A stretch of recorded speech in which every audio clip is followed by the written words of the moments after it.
India అతిథి దేవో భవ, అతిథుల రక్షణకి ఎంతవరకైనా దిగుతాం అనేది మోడీ బిభత్సమైన వార్నింగ్ ఒక రకంగా యునైటెడ్ స్టేట్స్ ఆఫ్ అమెరికాకి ఇచ్చినట్టే. ఇక్కడ ఒకటి గమనించడంలా, ఎందుకంటే Indian ocean is India's ocean. Hindu మహాసముద్రం, ప్రపంచంలో 5 మహాసముద్రాలు ఉంటే అందులో 3వ అతిపెద్ద మహాసముద్రం హిందూ మహాసముద్రం.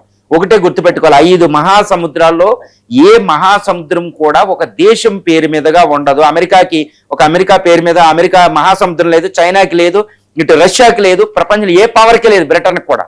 కానీ ఇండియాకి ఒక మహాసముద్రం ఇండియా పేరు మీదుగా ఉందండి. That's what Indian ocean named after by India అంటారన్నమాట. ఇండియా పేరు మీదగా ఒక ఓషన్ ఉంది. అంటే మహాసముద్రాలకి పేర్లు ఇచ్చినప్పుడు గొప్ప దేశం ఏదంటే ఇండియా. అప్పటికే పెద్ద రీజన్, అందుకే ఒక మహాసముద్రానికి మన పేరు మీద ఉంది. అందుకే నేను గుర్తుపెట్టుకోవాలండి. ఎందుకంటే గ్రీన్విచ్ మెరీడియన్ బ్రిటన్ లండన్ మీదగా పోద్ది, అప్పుడే సూపర్ పవర్ కాబట్టి.